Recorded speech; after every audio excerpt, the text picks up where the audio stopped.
오늘 읽은 이 말씀은 마태복음 11장 20절 이하에도 똑같은 병행 본문이 나타나 있습니다. 마태복음 11장에 보면 예수님께서 이 말씀을 하신 이유가 덧붙여져 있는데, 예수께서 권능을 가장 많이 베푸신 고울들이 회개치 아니하므로 그때에 책망하시되 하면서 내가 너희에게 말하노니 전날에 소돔이 그 동네보다 견디기 쉬우리라. 화 있을진저 고라시나 화 있을진저 벳세다야. 너희에게 행한 모든 권능을 두로와 시돈에서 행하였다. 두로와 시돈은 저 이방 땅이죠. 네, 북부 시리아 쪽, 레바논 쪽에 있는. 행하였다면 저희가 벌써 베옷을 입고 재에 앉아 회개하였으리라. 심판때에 두로와 시돈이 너희보다 견디기 쉬우리라. 예수님이 책망하신 거예요. 예수님께서 갈릴리에 사시던 지역이 어디라고 그랬어요? 지금 가도 있지요. 가버나움 회당에서 얼마 떨어지지 않은 그 전방에 예수님 사시던 집이 있었는데, 그러다 보니 그 이웃 마을인 벳세다와 고라신 이 사람들이 예수님 말씀을 가장 많이 듣게 되고, 또 가장 많은 능력과 병고침과 여러 가지 기적들을 가장 많이 베풀어 주신 곳이 또 그 지역 사람들입니다. 그런데 왠지 그 고울들은 이 충분한 말씀과 은혜들을 받고도 회개치 아니하였습니다. 예수님은 그들에게 베풀어 줬던 일들을 바로 이방 땅인 두로와 시돈에 베풀었다면 그들이 벌써 재에 앉아 회개하였으리라. 베옷을 입고 재에 앉아 회개하였으리라. 니느웨 백성들의 회개 장면이 떠오르지요. 나중에 그 다음 장에 보면 예수님께서 그 얘기도 하세요. 니느웨 백성들은 요나의 전도를 듣고도 베옷을 입고 재에 앉아 회개하였거니와 지금 여기에 요나보다 더 큰 이가 있는데도 너희는 여전히 회개치 않는다 하는 책망을 하시면서 이 세대는 악한 세대다 하신 예수님 말씀이 이제 이어집니다. 정말 니느웨 사람들의 회개는 모든 회개의 본이 되는 회개예요. 베옷을 입고 재에 앉아 금식하며 40일 동안, 왜 40일 후에 니느웨 망한다 했기 때문에 40일을 하나님 앞에 금식하면서, 물론 40일을 다 버틴 사람이 있기도 하고 못한 사람도 있겠죠. 그러나 그 짐승들까지도 베옷을 입히고 금식을 하면서 온 니느웨 성이 진짜 이제 그 사형 선고 받은 사람들처럼 하나님 앞에 자기들의 죄를 회개하는 모습이라. 회개의 가장 본이 되는 장면이 뭐냐? 우리는 좀 시청각을 봐야 나도 어떻게 따라하라도 하지 않겠습니까? 왜냐면 하도 엉터리 회개, 뭐 날라리 회개 이런 게 많으니까 참 회개를 해야 참 구원이 임하지 않겠습니까? 회개의 가장 명확한 본은 니느웨 사람들의 회개하는 모습이고, 또 하나 가장 명확하게 처음부터 끝까지 기록된 장면은 삭개오의 회개예요. 누가복음 19장에 나오는 삭개오의 회개, 니느웨 사람들의 회개가 회개의 가장 정확한 교과서다 라고 생각하시면 돼요. 내가 회개하고 예수님을 믿었다 하는 것은 그 두 경우에 다 해당돼야 돼.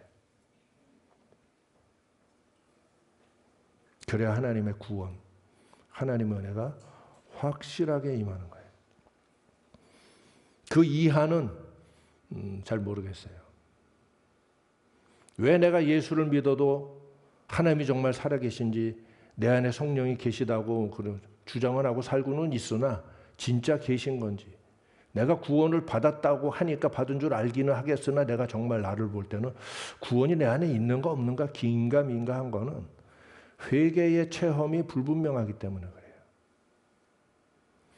그래서 여러분 진짜가 되시기 바랍니다. 이 사람들은 예수님의 갈릴리 사역의 중심지에 살고 있으면서 가장 많은 기적을 보고 혜택을 받고 예수님 말씀을 직접 이런 큰 은혜가 어디 있어? 우리 같으면 이런 일이 있으면 정말 거기에 아예 주소를 옮겨서 거기 살 거야 아마. 거기 노숙을 하면서라도 우와 예수님 여기 계신데 보따리 싸들고 가서 그렇지 않겠습니까? 은혜를 받고 주여 저는 하여튼 무조건 감사합니다 하고 그냥 이런 천국이 내려와 있는 것 같은 이 3년의 시간이었는데 이 사람들은 도무지 회개치 않는 완악한 모습을 가지고 받아먹을 건 다 받아먹고 들을 건 다 들어가면서 여전히 그 마음이 회개치 않았다. 그래서 이런 사람들을 보면 사람이 기적이 부족해서 회개를 안 하는 게 아니었습니다. 능력을 체험을 못해서 회개를 않는 게 아닙니다. 하나님이 살아계신 증거를 못 봐서 회개치 않는 게 아니더라고요. 회개할 준비가 되어 있는 사람은 작은 표적만으로도 하나님의 부르심을 깨닫고 회개하게 됩니다. 그래서 하나님을 만났다 이런 이제 표현이지요. 우리가 하나님 만나면 증발됩니다. 인간의 육체가 어디 감히 하나님을 만나요. 그런데 하나님을 만났다 하는 표현으로 하는 만큼 이 주님을 체험하고 하나님의 임재를 경험하고 하나님의 구원의 이 은혜를 체험하게 되는 이런 사람들의 공통점은 멍하니 있는데 하나님의 기적이 확 나타나거나 그냥 아무 생각 없이 살아가고 있는데 갑자기 환한 빛 가운데 예수님이 나타나셨거나 100% 한 달도 못 지나가서 자기가 본 거 다 의심하고 말 거예요. 소위 말해 주님을 만났다 하고 확실한 증거를 고백하고 또 그들의 삶의 내용을 통해서 과연 그런 사람이다 라고 누구나 인정할 만한 인생을 살아간 사람들의 공통점은 하나님이 크게 나타나신 사람들 아니에요. 그들이 하나님의 임재를 체험하고 하나님의 능력을 체험하기 이전에 그들이 먼저 말씀을 인해서 고민하고 자기 양심의 죄책감을 인해서 근심하고 괴로워하고 참된 길을 찾기 위해서 두드리고 구하면서 번뇌하던 사람들, 그리고 하나님 앞에 나와 무릎 꿇는 세월이 오래됐는데도 여전히 마음이 답답했던 사람들, 그럼에도 불구하고 또다시 나와서 뭔가를 구하고 잘 알지 못하나 하나님, 저 사람들의 하나님, 그리고 나의 하나님인 줄도 믿습니다 하면서 나왔던 그러한 사람들에게 말씀이 스쳐 지나가는 거예요. 하나님의 손길이 스쳐 지나가는 거예요. 하나님의 음성이 들려오는 거예요. 요새 선교관에 장작 불 잘 붙어요. 옛날에는 연기 나고 난리치고 해서 난로를 폈는데 요새는 잘 붙어. 나 이제 도사 됐어. 전도사는 오래전에 마쳤지만 난로 도사. 왠 줄 알아요? 요새 있는 거는 한 몇 년 동안 잘 마른 장작이거든. 그러니까 요즘은 토치를 별로 안 써요. 조금 모아놓고 성냥이랑 종이로 살짝 붙이고 닫아놓으면 쫙 타올라가요. 신나게 잘 타요. 여러분도 가서 해봐요. 불장난처럼 재미있는 게 없어요. 우리의 심령이 그렇게 말라있고 간절해져 있으면 하나님의 불이, 큰 불이 필요가 없어. 주님을 만났던 마틴 루터, 요한 웨슬레나, 내가 늘 말하는 수많은 귀한 참 목사님들의 그 거듭남의 체험의 이야기들은 하나같이 공통돼요. 어느 순간 한 말씀이 문득 스쳐 지나가는데 가슴에 불같이 뜨거운 것이 올라갔더라. 나도 어느 날 똑같은 체험을 하고서 내 인생이 완전 내 영혼이 뒤집어진 역사가 있었어요. 그 말씀, 로마서에 있는 그 말씀 한 절이 제대로 깨달아진 어느 순간이 올 때, 이거 내가 이미 수도 없이 읽고 알던 말씀인데 속에서 계속 나는 의문을 가지고 내가 아는 말씀인데 하는데 가슴에서는 불이 임하기 시작하더라. 그러면서 이 터지는 거는 감당할 수가 없어요. 하나님 앞에서 기적이 부족해서 회개 못하는 거 아니에요.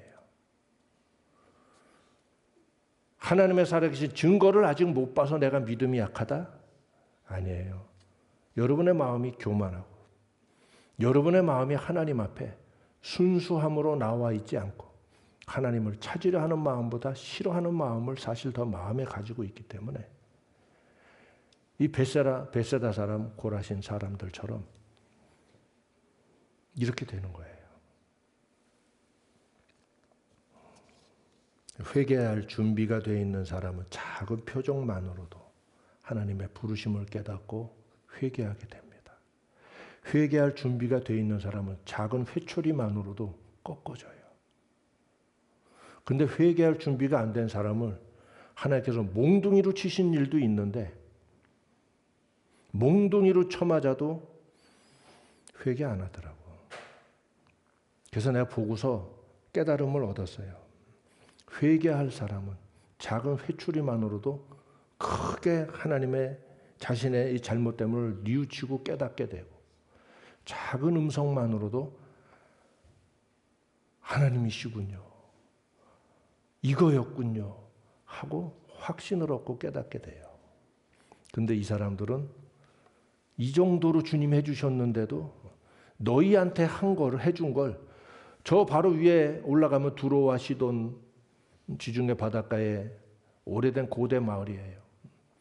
거기서 내가 완전 이방인들, 이방신들의 나라예요. 도시죠, 도시. 가서 행하였다면 그들이 벌써 베옷을 입고 재에 앉아 회개하였으리라. 아, 불사 우리가 섬겼던 신들은 다 가짜였구나.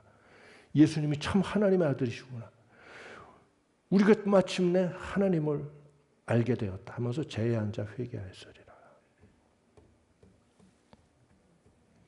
그래서 뭐 말씀을 충분히 못 들어서 회개가 안 된다? 잘못된 변명이에요.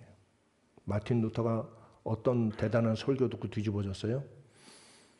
한마디 말씀이 그 양심에 스쳐 지나갈 때 오직 나의 의인은 믿음으로 말미암아 살리라. 수천 번도 듣고 가르치면서 루터가 교수님이에요. 루터가 신학자고 교수예요. 또 사제이기도 하고 한마디 말씀이 그의 심령과 지각을 꿰뚫고 지나갈 때 하면서 모든 게 순간에 다 맞아지는 거예요. 여러분 하나님 말씀의 각성과 깨달음은 거의 똑같이 이렇게 일어나요. 한마디의 말씀이 심장에 꽂혀서 스쳐 지나갈 때 처음 듣는 말씀 아니었어요. 근데 그 말씀에 깨달음이 임하면서 모든 게 갑자기 다 스위치 온 되는 것 같은 체험이 임하면서 폭포수 같은 회개와 또는 알지 못한 눈물들이 쏟아지기 시작할 거예요. 이런 체험들이 있으시기 바라요. 그래서 여러분 반복해서 말하지만 말씀이 뭐 충분히 못 들어서 하나님의 능력을 덜 체험해서 신앙 없는 거 아니에요.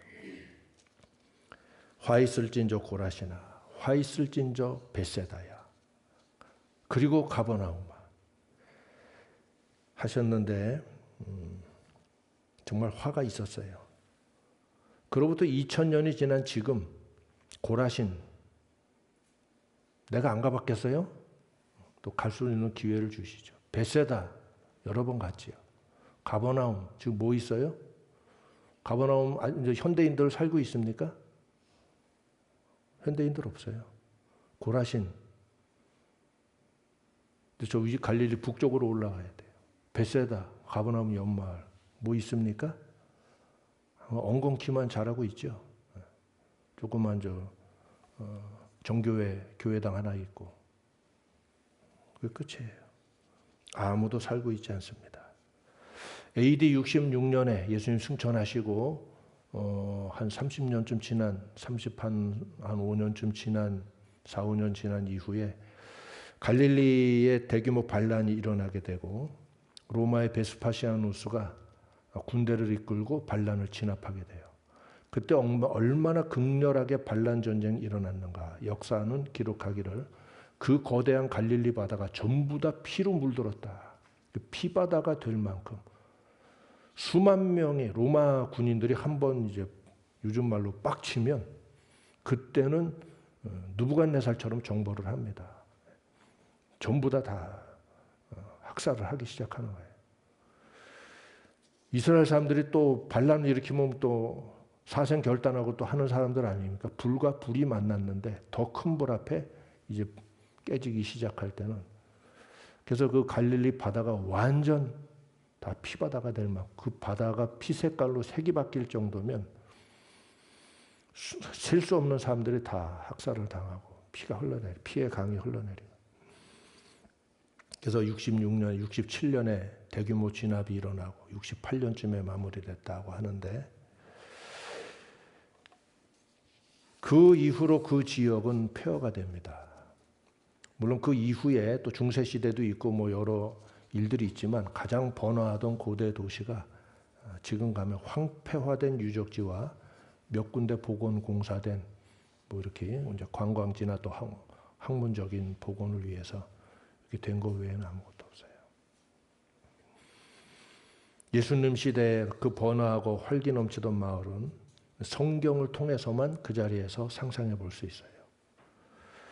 예수님은 화 있을진저 벳세다야, 화 있을진저 고라시나 하시고, 심판때에 두로와 시돈이 너희보다 견디기 쉬우리라. 전날에 소돔이 그 동네보다 견디기 쉬우리라 하셨는데, 진짜 무서운 일이 일어났고, 예루살렘도 똑같죠. 예루살렘아 예루살렘아 하시면서 예수님이 우셨는데, AD 70년에 그 여파예요. 그 시대에, 그 시기에 이 일들이 일어난 거예요. 예루살렘도 완전 돌 위에 돌 하나도 남기지 아니하고 다 무너뜨리우리라 한 대로 무너진 채로 2000년 동안 지금도 그대로 있죠. 그래서 우리는 그 무너진 곳에 지금도 가면 방문할 수가 있어요. 그리고 다시 재건되지 못했어요. 그러나 이 심판은 현세에서 일어나는 역사적인 심판일 뿐, 진짜 심판은 주님 오실 그때에 영원한 지옥 불못이 열리면서 이제 모든 불순종하는 자들이 다 심판에 들어가게 되겠죠. 그러나 선지자들의 심판, 또 예수님 말씀하신 심판의 말씀은 현세적으로도 반드시 1차적으로 성취되는 걸 볼 수 있어요. 여러분의 인생에 있어서도 화 있을진저 이런 소리 들으면 큰일 나는 줄 알면 돼요. 그러지 마시기 바랍니다. 나는 그거를 간접적으로 경험을 해본 사람이에요. 하나님 앞에 축복의 말씀이 많이 들어와야지 화 있을진저 이러면 안 돼요. 하나님 살아계십니다. 말씀도 여전히 살아있어요. 까불지 마세요. 사람이 회개해야 할 때 회개치 않으면 화가 있습니다. 화 있을진저 벳세다야, 화 있을진저 고라시나. 그러면 이들은 왜 이렇게 예수님의 말씀과 능력의 은혜를 가장 많이 받았으면서도 여전히 회개치 않고 있었던 걸까요? 주님이 불은 내리지 않았잖아요. 뭐 물로 포도주는 만들긴 했으나 뭐 그런 겁니까? 하늘에서 아주 불이 안 내려와서 좀 덜 믿겠는 거예요? 여러 가지 이유가 있겠지만 예수님은 가버나움아, 내가 하늘까지 높아지겠느냐?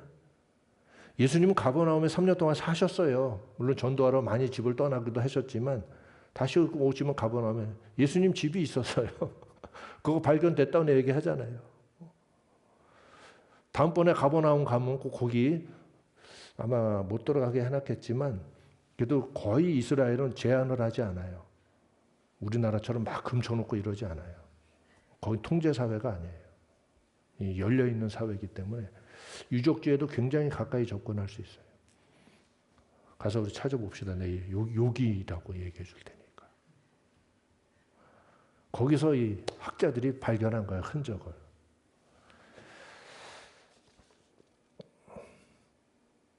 그 정도로 예수님이 정말 사신 동네면 얼마나 큰 은혜가 있고 축복을 받은 동네겠습니까? 그런데 예수님이 가버나움아, 너도 마찬가지야. 내가 하늘에까지 높아지겠느냐? 이 말씀을 하시면서 그들의 교만을 책망하셨어요. 여러분, 교만하면 마음이 완악해집니다. 하는 건 이 교만하면 마음이 하게 되는 거예요. 완악해지는 거예요. 뭐가 그렇게 대단하셔서 이 말씀을 의심하고 불신하고 순수한 마음으로 받아들이지 못하는 걸까요? 그러니 10년 그 이상을 교회를 다녀도 깨달음이 없고 확신이 없고 시간이 갈수록 불신만 더해지죠. 그리고 하나님이 뭐 나는 덜 사랑하시나? 뭐 이러는 거예요. 삶에서 하나님의 은혜가 체험이 잘 안 되니까. 교만하면 완악해집니다. 마음이 닫혀 있고 거리를 두는 사람은 하나님의 은혜의 사람들에 대해서 거리를 두는 사람은 마음이 교만하기 때문에 그런 태도를 가지는 거예요. 내가 여기 처음 부임했을 때 모든 교인이 다 나에게 거리를 두고 있죠. 왜냐하면 나 처음 보니까. 누구세요? 아, 여기 우리 목사님이시구나. 안녕하세요 하지만 마음을 열고 다가온 사람 거의 없었어요. 두 번 다시 다른 교회 취임을 하기 싫다. 그러면서 내가 여기 목회 시작했던 생각이 나는데, 그래도 이제 시간이 지나면서 하나 둘 이제 마음문을 여는데 10년이 지나가도 처음 본 태도랑 똑같은 마음을 가진 사람도 봤어요. 인생이 가지가지죠. 왜 그럴까요? 어떤 사람은 하나님을 체험하고 어떤 사람은 은혜를 체험하고 와 이건 놀라운 세계군요 하는 사람도 있는가 하면 여전히 똑같은 태도를 가진 사람이 있어요. 그 사람이 은혜를 덜 받았을까요? 내가 모든 집회를 같이 참여했잖아요. 내가 주는 말씀과 똑같이 받았잖아요. 신방도 똑같이 했고. 차별해서 그 사람만 은혜를 덜 베풀었나? 그건 아니잖아요.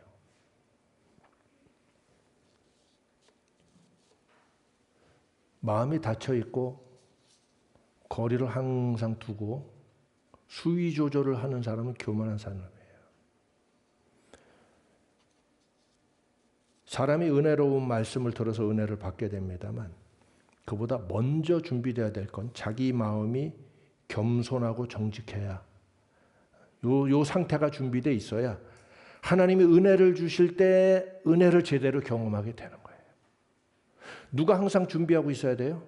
하나님이 항상 준비하고 있다가 얘 이제 마음 열렸네. 야 부어주자 하면서 부어주십니까? 집에서 애들을 이렇게 키우면 안 됩니다. 우리가 간절히 준비되고 있는데 마침내 어느 순간 하나님의 은혜가 싹 지나가실 때 잡아야지. 이 그림으로 가야 돼요. 또 오늘날 교인들을 얼마나 교만하게 가르쳤냐 하면 하나님이 막 싸들고 준비하고 계셨다가 얘 마음이 열렸네. 얘 좀 웃네. 야 막 해주자. 내가 도훈이 데리고 장난치는 건데 은주도 해줬죠. 목사님이 여러분한테 광대가 되느라고 이렇게. 왜냐면 웃었다. 내 애기들은 그렇게 해주는데 여러분은 아니잖아. 내가 여러분한테 그러면 내가 광인 같잖아. 누가 사모해야 돼? 누가 기다리고 있어야 돼? 오늘 주님이 오실지 몰라. 기다리자. 오늘 하나님의 음성이 오실지 몰라. 기다리자. 오늘은 내가 잘 모르고 넘어갔지만 다음 주에 또 뭔가 있을 거야. 모든 집회 참여할 때도 이런 마음으로 준비되어 있을 때 하나님의 은혜가 올까 말까 하는 판에 하물며 지금 사람들의 의식 구조가 거꾸로 되어 있잖아요. 다 목사들 죄예요. 누가 그렇게 가르쳤겠어? 누가 그렇게 길들였겠어? 그래 그렇게 해서 하나님 만난 놈 제대로 있나? 난 못 봤어요. 그런 교회에서 주님 제대로 만나고 제대로 은혜 받고 사람답고 제자다운 인간 본 적은 거의 없어요. 안 되게 돼 있어요. 인격의 원리가. 그래서 여러분 마음이 겸손하고 정직한 상태가 준비되어 있어야 은혜의 때가 찼을 때 은혜를 제대로 받을 수 있게 되는 거예요. 양에 차야 돼요. 여러분이 준비되고 주님 아직 전 때가 덜 됐나요? 이런 마음으로 더 고대하고 은혜를 받기를 사모하고 하나님이 언제 여러분에게 하나님의 터치가 내려올지 몰라요. 까불지 마세요. 이게 뒤집어 있는 경우가 너무 많아. 하나님 잘못 가르친 거야. 거짓된 교훈입니다. 이거 가르치던 자들부터 다 회개하고 뒤집어져야 돼요. 그래서 우리가 세페르 연구원을 이제 사역을 하고 있습니다만, 그래도 모이는 목사님들은 은혜를 받으신 귀한 분들이에요.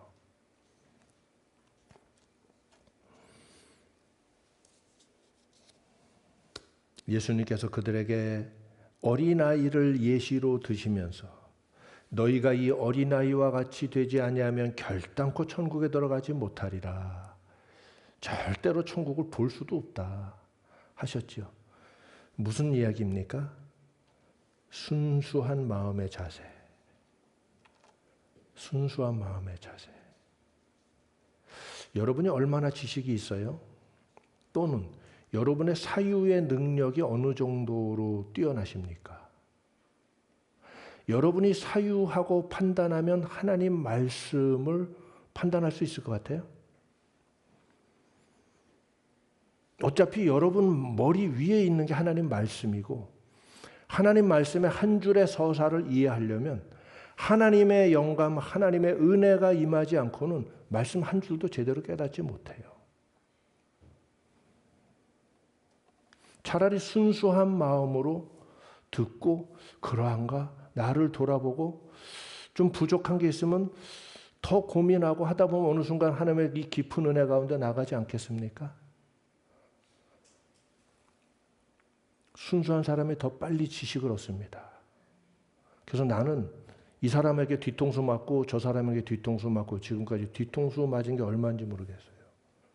그래도 아직 뒷머리는 다 안 빠졌는데 위에가 하나님이 쓰다듬어 주셔서 그런 거예요.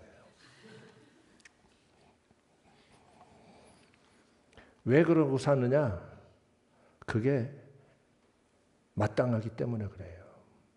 내가 사람에게 뒤통수 맞을까 봐, 사람에게 당할까 봐, 속을까 봐 항상 눈을 이렇게 뜨고서 이놈은 뭔가, 이놈은 뭔가. 그럼 이렇게 내가 30년 살면 내 고개도 이렇게 될 거야. 고개 똑바로 돼야 되겠지? 순수하게 살면 당하긴 당하는데 하나님이 더 빠른 지혜를 주시고 시간이 흘러갈수록 여기에는 하나님이 명철을 더해 주셔서 순수한 마음에 지혜가 임하는 거예요. 이게 잠언의 지혜 문학의 교훈의 핵심이야. 지식이 임하는군요. 그렇지. 어차피 여러분 머리 아무리 굴려봐야 여러분은 하나님 말씀에 근접도 못해요.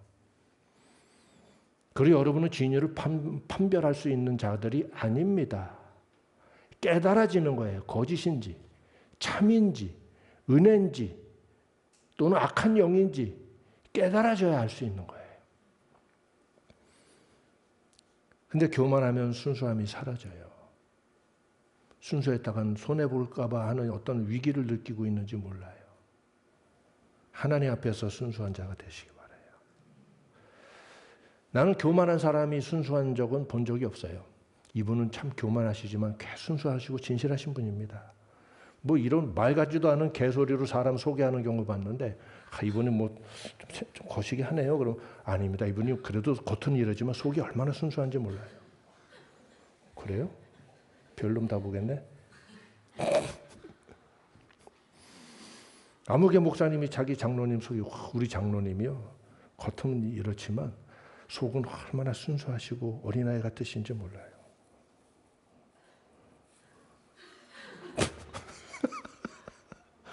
그거 왜 속으로만 어린아이 같아?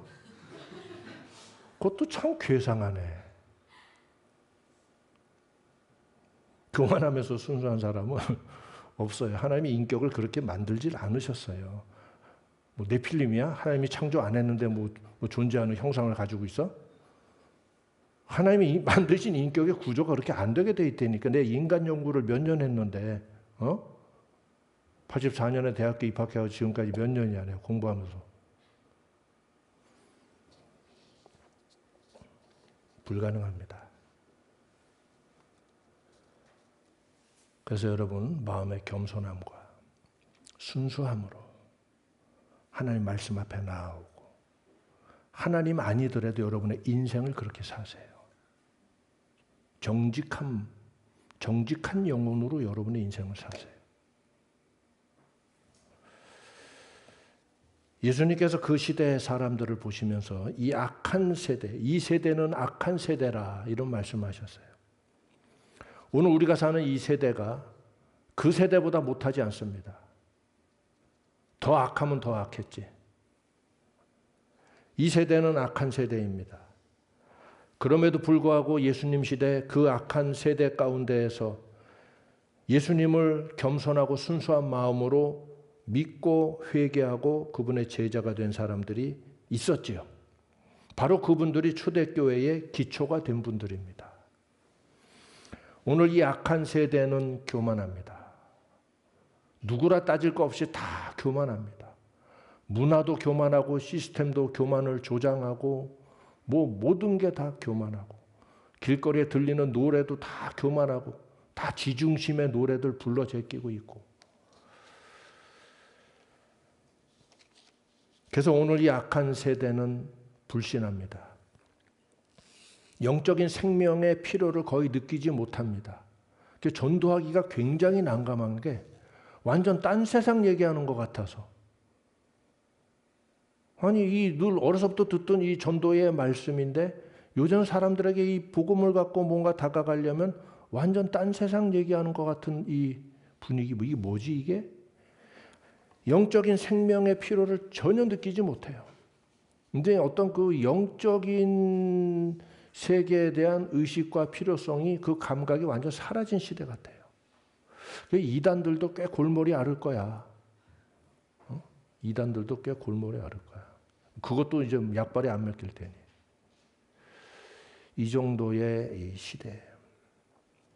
창조주이신 하나님의 필요를 인간들이 느끼지 않습니다. 교만하기 때문에 그래요. 그 정도로 인간들이 단단해져 있구나. 이러한 시대에 나는 어느 정도로 전염이 되어 있나 돌아봐야 돼요. 오늘 이 악한 세대는 불신합니다. 모든 것을 불신하는 가운데 자기가 필요한 것만 취사 선택합니다. 그러면 그거는 신뢰합니까? 여러분이 선택해서 믿게 되는 거는 신뢰가 갑니까? 어차피 시초가 내가 선택한 거 아니야. 요건 믿을 만한 애라고. 그죠? 인간들의 거짓을 분석하다 보면 다 허구 위에 서 있어요. 사실은 신뢰하는 게 없습니다. 사유하지 않고 성찰하지 않는 세대입니다. 이 악한 세대라. 사유하지 않고 성찰하지 않고 정직하게 사고만 해도 많은 걸 깨닫고 발견하게 될 텐데 사유하지 않아요. 그냥 불신 위에서 살아갑니다. 이 생각할수록 어이없고 가련한 인생들인데 그냥 가요. 계속 그렇게. 내비도 이러다 줄게 그런 겁니까? 근데 실제로 그러고 있잖아요. 이 개그맨이 한 말이 아니네. 이 시대의 현대인들의 고백이네. 그래서 너는 뭘 믿느냐라고 물으면 대답 못할걸요. 왜 불신하느냐? 불신의 이유가 뭘까요? 대부분 싫어서입니다. 왜 불신해야 되는지에 대해서 검증하고 확인했고 분명한 이유를 가졌기 때문에 불신합니까? 그냥 싫은 거예요. 그래서 현대인이 지성인인 것 같죠? 네안데르탈인보다 더 지성인인 것 같아요? 아니, 호모 에렉투스보다는 좀 낫나? 우리는 호모 사피엔스라며. 우리는 얼마나 더 지성인이죠? 지성인 같은 착각을 하고서 지성인 호소인이죠. 지성 호소인으로 살아가고 있으면서 실상은 내가 불신하는 게 왜 불신해? 뭔가를 불신한다고 할 때는 저놈은 믿을 수 없다. 왜? 증거. 그리고 이에 대한 확증. 객관적인 증거, 주관적인 증거. 따라서 결론. 저놈하고는 같이를 못한다. 이게 나오는 거죠. 어떤 것에 대해서 특히나 하나님의 말씀에 대해서 불신하게 된다면 불신에 대해서 불신해야 될 이유를 검증해서 가지고 있냐고. 대부분 모르면서 불신합니다. 싫어서 하는 거예요. 여러분, 뭔가를 불신할 때는 틀렸기 때문에, 잘못됐기 때문에, 가짜기 때문에 나는 불신한다. 이 대답이 나와야 되는 거예요. 그래서 공부하는 거예요. 여러분이 대학교 가서 공부하는 이유는 내가 잡아야 될 게 뭔지, 진리를 찾기 위해서 공부하면서 동시에 내가 배척해야 될 게 뭔지, 불신해야 될 게 뭔지를 검증하고 확인하기 위해서 지식을 얻는 거야. 오늘 젊은이들이 생각 없이 뇌 없이 살아가니까 좋으면 받아들이고 싫으면 뱉어. 아닙니다. 옳으면 받아들이고 틀렸으면 뱉어야 되는 거야. 뭐가 옳고 뭐가 틀렸는지를 검증해야지. 그러면 알 거 아니에요. 우리 선생님이 틀렸다는데, 우리 아버지가 틀렸다는데, 우리 형이 싫대. 그러니까 나도 싫은 거야. 그래서 좀비 영화 많잖아요. 그죠? 좀비라는 말은 요새 노인들도 알더라고요.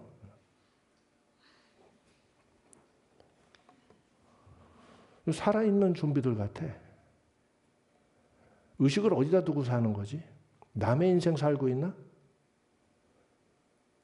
그럼 여러분, 옳으면 확실히 믿고 따라야 될 거 아니야.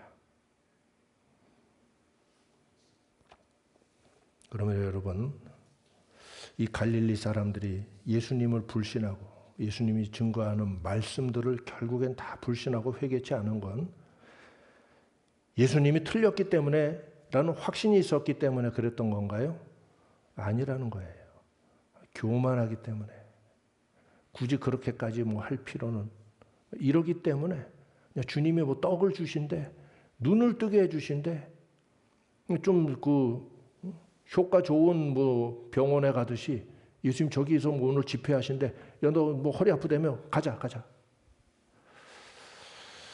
이런 패역한 놈들을 어쩌면 이 성경을 보면 오늘 이 시대랑 이렇게 오버랩돼서 같이 보이는지, 이런 패역한 놈들이에요. 하나도 하나님 앞에서 정직한 마음, 자기 인생을 진지하게 생각하는 마음, 태도도 없이 교만과 자기 욕심만 가득해서 다들 이기심 가지고 하나님께 나와서 예배드리고 뭔가를 구하고. 그래, 그 예배가 예배 되겠습니까? 예배가 예배 되려면 기초가 제대로 돼서 동기부터 올바른 동기로 나와야 예배가 예배 되겠죠. 이 사람들은 이렇게 싫어서 안 믿는구나. 또 신뢰를 내가 마음에 품게 되고 믿음을 가지게 되면 피곤해지고 귀찮아질까 봐 위기를 느껴서 안 믿기도 해요, 사실. 그래서 인생이 비겁하게 살아가는 거예요. 나중에 천국에 비겁한 자 못 들어갑니다. 진짜들만 들어갈 수 있어요. 비겁한데 예수를 믿었어요. 그래, 예수 믿고 평생을 비겁하게 잘 피하면서 살아왔나이다. 오냐? 잘 그래도 오기는 했구나. 이제 마음껏 기쁨을 누리거라라고 하나님 천국문 열어주실 것 같습니까? 내가 성경을 연구하고 묵상하고 이 체험을 해온 지금까지의 결론으로는 그런 놈들 다 들어가는 천국이라면 나는 안 들어가고 그 옆 동네에 살겠어, 차라리. 하나님 나라는 거룩한 나라요. 성도들의 나라요. 하나님 나라의 참 백성들의 나라입니다. 이 땅에 사는 동안 주의 참 백성 되시기 바라요. 이렇게 예수님을 3년을 옆에 지척에 모시고 살면서도 내내 이 교만함 속에서 진실로 회개치 않고 진실로 하나님 앞에 삭개오처럼 자기 인생을 되돌아보고 이 자복하고 나오려는 태도 없이 이렇게 나왔던 이 사람들, AD 68년에 진짜 큰 화를 당했고 그 땅 자체가 저주를 당해서 지금도 생생한 역사의 증언을 하고 있는 거예요. 그 땅이 뭔 죄야? 땅이 더럽혀졌기 때문에 죄예요. 이게 여러분 역사를 보고 지리를 보는 이 영적인 지리학, 역사학의 이 눈이 열려야 돼요. 이 성경 안에 이 엄청난 것들이 많이 있어요. 왜? 그걸 보면 오늘 내 인생, 오늘 나의 가문, 내가 앞으로 나아가야 될 길, 이런 것들을 확실히 알 수가 있거든. 회개하라. 천국이 가까웠느니라. 결론적으로 말하면 이 악한 세대는 믿음 없는 세대입니다. 예수님은 믿음이 없고 악한 세대를 책망하셨습니다. 제자들에게도 이 책망을 하신 적이 있어요. 이 믿음이 없고 악한 세대. 내가 너희들을 언제까지 참으리요? 주님이 좋으신 분이지만 좋은 말만 하신 거 아니에요. 정말 사랑하시기 때문에 엄하게 꾸짖으실 땐 꾸짖으신 거예요.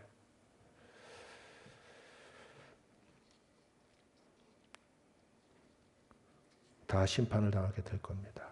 이처럼 이 벳세다, 고라신, 가버나움으로 대변되는 그 악한 세대의 사람들의 모습은 모두 심판에 서게 돼요.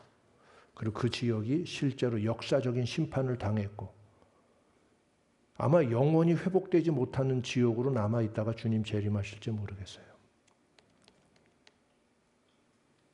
그 사람들이 성지순례 가지만 계속 폐허 보러 가는 거예요. 여러분이 성지순례 가면 정말 성스러운 은혜의 장소도 있어요. 그럼 어떤 장소는 마음이 굉장히 씁쓸해지는 그냥 폐허를 보게 될 거예요. 바로 이곳이었던가? 다 체험해봐, 느껴봐야 돼요. 그래야 역사에 대한 이 느낌이 마음의 느낌과 함께 지식이 있어야 이게 참 지식이 되는 거거든. 이렇게 되는구나. 그 땅은 영영 회복 안 될 거예요. 이렇게 교만한 마음과 태도는 인생 전체를 죽음 위에 서게 하는 악한 모습입니다. 그럼 여러분은 같은 자리에서 벳세다, 고라신, 가버나움, 베드로가 어느 동네 사람이에요? 그렇죠. 벳세다 사람. 요한과 야고보가 어느 동네 사람이에요? 벳세다 사람이죠. 네. 예수님 12제자 거의 대부분 그 동네 사람들이에요. 너무 감사하죠? 그런 지역에서도 이렇게 예수님을 영접했고 회개했고 주의 말씀 그대로 믿고 천국만 바라보고 따랐던 제자들, 또 저쪽 옆마을의 막달라 마리아, 또 밑에 내려오면 삭개오로 대표되는 이런 여러 사람들은 예수님을 영접하고 따랐어요.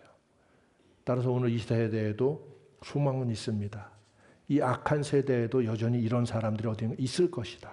주여 이러한 사람 만나게 해주시고 저희가 복음을 증거하고 예수님께로 인도하게 하여 주옵소서. 이렇게 나아가시고 여러분은 바로 나도 그 중에 하나입니다 가 될 수 있기를 주의 이름으로 축복합니다. 기도합시다. 우리 한 1분 동안 올해 26년 하나님 앞에 항상 깨어있고 순수하고 겸손한 마음, 정직한 사고로 우리 인생을 대하고 살아가고 하나님의 큰 은혜를 체험하고 한 걸음 더 높이 성장하는 은혜의 해가 되게 하여 주옵소서. 이렇게 기도합시다. 1분간 합심해서 기도합시다. 인자하신 아버지 하나님 감사하고 사랑합니다. 오늘 저희를 이처럼 사랑하여 주시고 은혜를 베풀어 주시니 감사합니다. 하나님 앞에서 또 자기 인생을 저희가 이 제자들과 같이 이 악한 세대에서 주님을 만났고 영접했고 깨달았고 회개했으며 천국의 복음 말씀을 따라 살아가는 이 세상에 부름받은 천국인으로 서게 하여 주시고 이 세상에 많은 사람들이 생각 없이 살고 생각 없이 교회에 오고 생각 없이 앉았다가 생각 없이 일하는 이러한 가운데 이 사람들은 생각하기를 싫어하는 가운데 있으나 저희들은 하나님을 향해 항상 깨어있게 하시고 주의 나라를 사모하고 찾으며 주의 복음을 증거하며 저희가 마음으로 입술로 저희들의 온 삶으로서 하나님의 영원한 나라를 위하여 일하며 살다가 주의 부르시는 그날 또 주님 재림하실 그때에 주의 영원한 나라의 문이 저희들 앞에 열려져 하나님 나라의 영광과 위로와 영원한 축복과 기쁨 가운데 들어갈 수 있는 저희들 되게 하여 주시옵소서. 감사하고 찬양합니다. 예수님의 이름으로 간절히 기도하옵나이다. 아멘.